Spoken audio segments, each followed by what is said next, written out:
Hi guys, so I've just put Ella down for a nap and I thought I'm going to take the opportunity when Ella's sleeping I can have a chance to record, because she's at that age now where you can't leave her for a second. She's crawling along, climbing up on furniture, walking along, letting go, standing, wobbling, and then like putting her bum to the floor. So she's an accident waiting to happen. You know that stage where you kind of got a toilet on you and you have to take them with you because you just don't know what they'll get up to while you're not in the room for 2 seconds. So that's the plan. Although it is sweet, she's growing so fast. I've seen so many of these videos and I absolutely love them.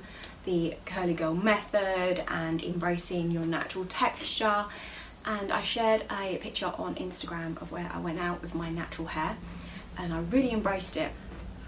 And I got asked if I would share what I do, and because I love these videos I thought, why not? Why not just put my 2 cents in as well? Take my hair down to show you. As you can see, it very clearly needs a wash. Like I said, I do have wavy hair, probably 2A, 2B if we're being technical about it. I did have curly hair when I was younger, and that's so very common. You hear a lot of wavy say, my hair was so curly when I was little. And your hair will not only change from when you're a child to an adult, but it actually changes throughout your whole life. And it could be anything from having a baby, getting pregnant, hormonal changes, menopause, going grey. Our hair changes so much throughout our lives. A lot of people tend to get curly hair when they're a teenager because of the hormone changes. They can have straight hair and then bam, it goes curly, and they've never had curly before. So our hair changes all the time. My greys are coming through, and when they first started coming through, they started to come through really, really kinky, but that's changed again, and now they're sort of mirroring my own hair but slightly coarser. So I am interested how my hair will progress as I get greyer and greyer. So as most of you know, I have a 10-month-old baby, Ella, and my hair is at the stage where it's starting to grow back from the shedding that happens after pregnancy. I lost a lot of hair, which, you know, isn't uncommon. I know they say it's typical to lose about 60 to 100 hairs a day, and that's on average, but I'm not an average kind of girl. I typically will shed way less than that, probably like 20 maximum hairs a day. So I have all these little baby hairs that are coming through. Let me try and show you them.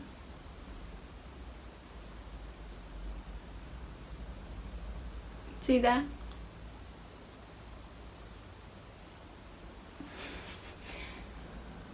It's the ones around the hairline that you notice the most, right? So today I am going to be using Jamaican black castor oil on my hair and scalp, predominantly concentrating on my scalp, but really, really massaging it into my scalp. This is brilliant stuff. You can Google the long list of benefits for the hair and the scalp. It encourages hair growth, and I mean, I don't know really if this has helped with my hair growth. I like to think it is, but it could just be that my hormones have settled down since having Ella. I definitely feel like my hormones have settled down a bit since having her, but yeah, it can't hurt, so we're going to go with this one. Depending on what my hair needs or what my scalp needs depends on what products I'll pick up for that wash day. So this might be the first of many, because this is just what I'm doing today. If I was feeling like my hair was looking particularly brassy, I may use my Finola No Yellow shampoo, but then that has sulfates, and I've sort of come up with a way of, I'm going off on a tangent, I do this. I need to write notes and stick to them. Anyway, I have a way of using a curly girl friendly conditioner and adding, you know, a direct dye to it to combat. I'll do that in another video. Let's stick to what's at hand, eh? Oh my gosh, what am I like? So what was I saying? Yeah. Do your research, because some companies will say it's Jamaican black castor oil, but they just use castor oil and they dye it. I'm touching the bottle and it's literally going all over my hands. So do your research. This one does say it's the only Jamaican black castor oil approved by the export of the Jamaican government. So I like to support this one because of that. So yeah. Oh my gosh, let me just put that on my hair now.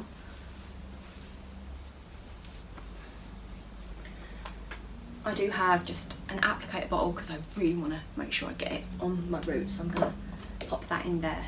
Then I'm not following the curly girl method. As you'll see, I have a sulfate shampoo, but I'm taking inspiration from the curly girl method because I've tried to do the curly girl method twice. The first time was a disaster and my scalp was like irritated. I have a very sensitive scalp and I just couldn't just wash my hair with conditioner, and obviously I'm not going to stop dyeing it either, so I can't say that I do follow the curly girl method, but I can say I get inspiration from it. I am going to be using a sulfate shampoo just because there's no way I will be able to get the Jamaican black castor oil out without using one. It's thick, that stuff is really, really thick. I am going to use a conditioner though that is curly girl approved. This is really good actually. This Garnier hair food, the aloe vera one, aloe vera and coconut. It says a 3-in-1, so you can use it as a conditioner, you can use it as a mask, and you can use it as a leave-in. I really like this as a leave-in as well. And then I'm going to go in with the Cantu Curl Activator Cream. Love this. Absolutely love the smell. Oh, it's like, it reminds me of a holiday. It's got that pina colada smell.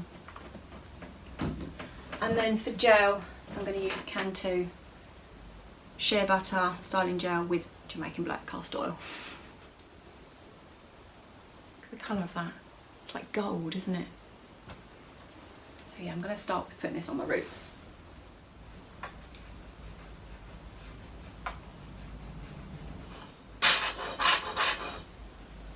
I've used the whole thing.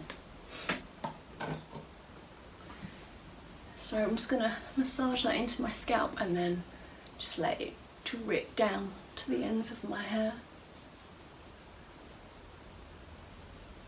I'm going to take a tiny bit more just for my ends.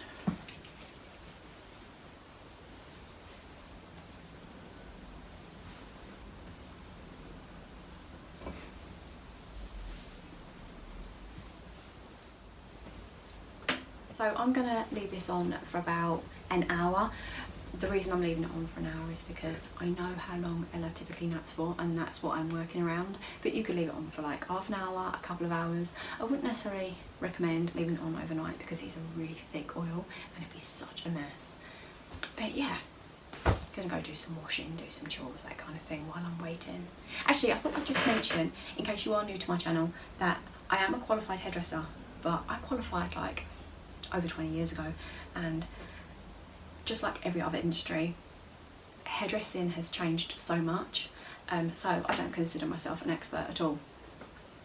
But yeah, it's been really fun looking into the curly girl method and looking into sulfates and silicones with a different perspective, because when you're training as a hairdresser, you don't see it from that perspective. You see it as, you know, sulfates clean the hair and scalp, which they do, and silicones smooth down the cuticle. So to see it in a different perspective is really, really interesting. I do have quite a collection of shampoos and conditioners, and I've kind of got a rule as 1 in, 1 out. So as I'm using up shampoos and conditioners, I'm replacing them. Have any recommendations of some shampoos and conditioners that you think I should check out that are sulfate and silicone free? I can add them to my wish list, so as I start using things up and replacing things, I can replace them with better. So yeah, I'm gonna let this sit and then I'll be back when it's time to shampoo.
So I just put my hair in a microfiber towel, just while I go from upside down to upright. I don't like to style upside down because this happens. All the hair just falls into my face. So I like to put my parting in. Actually, now would be a good time to put my jumper back on because I can't stand wet hair touching my skin. So I wouldn't typically wash my hair down here. I usually do upstairs, but because Ella's sleeping, I really don't want to disrupt her. So that's why this is a little different. I think next time I do one of these videos, I'll do it when someone else is home. That way I can show you exactly what I do while someone else is watching Ella. So I'm going to take a little bit of that curl activator from Cantu.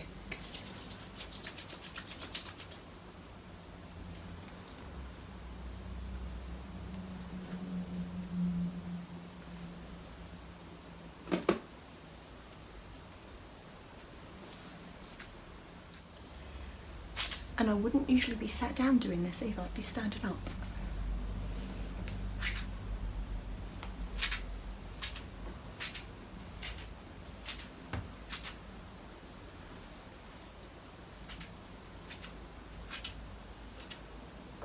And my gel.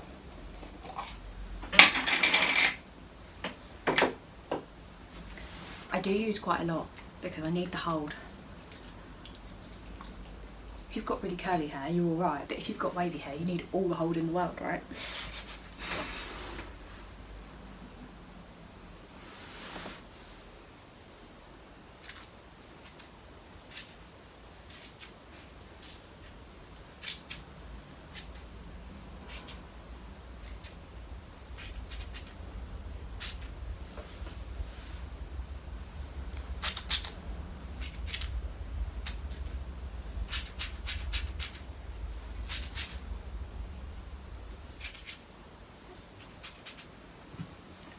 So now I'm going to get my t-shirt and plop.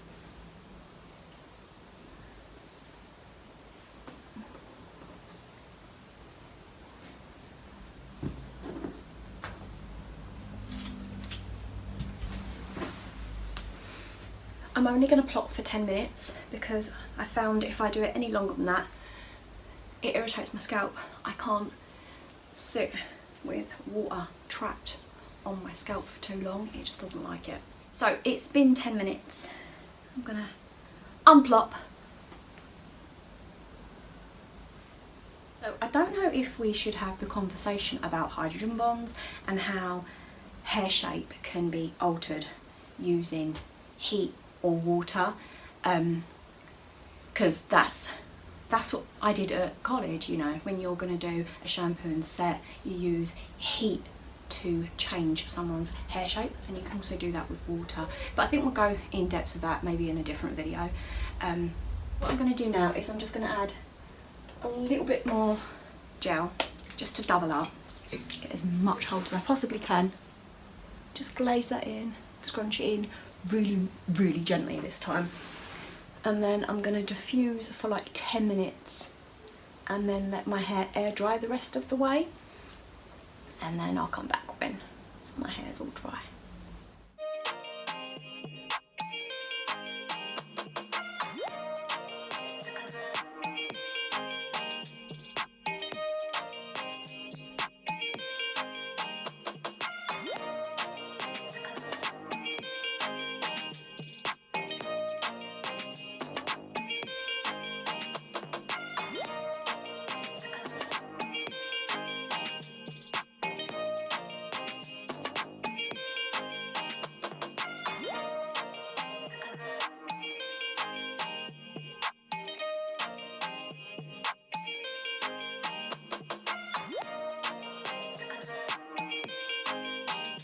So I'm about 90% dry. There is some dampness in the back, but I need to get ready to do the school run. So Cameron has walked through the door from college, so he's having Ella while I quickly wrap this up, and then I need to go and get Liam and Ollie. Doesn't it look nice before you scrunch it out? I definitely have some pieces that really are trying to curl. And I've got a baby one, let me find it.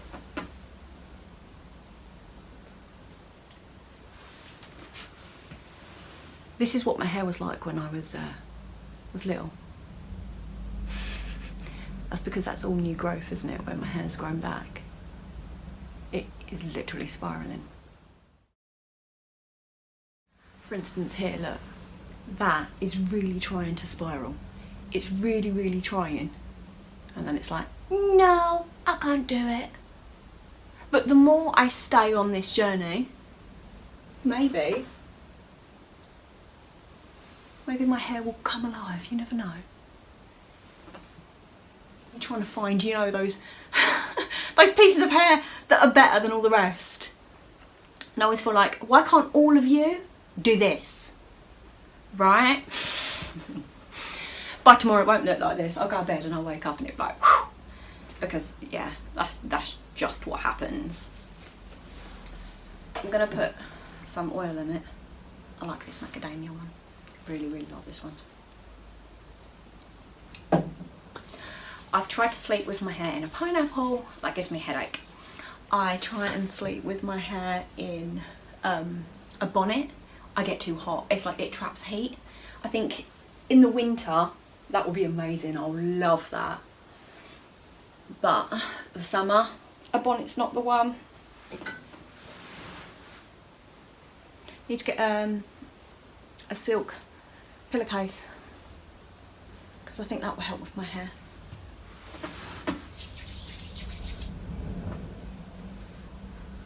So let me spin round so you can see the whole way around my hair, because it'd be interesting to see how it evolves.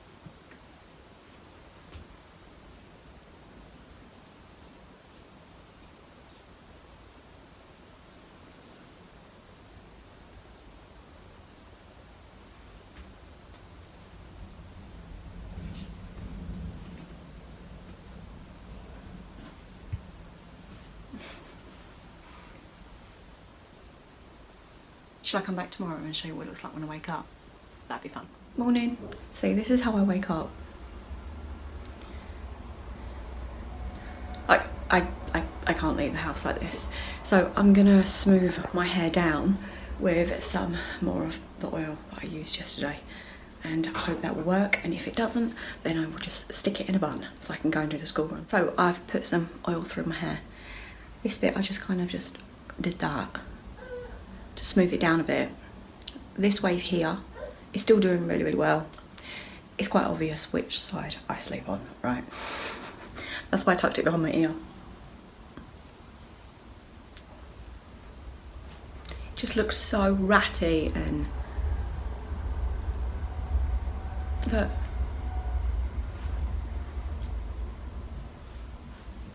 We'll just hide that. So I hope you guys enjoyed this video and I'll see you in the next one. Take care. Bye.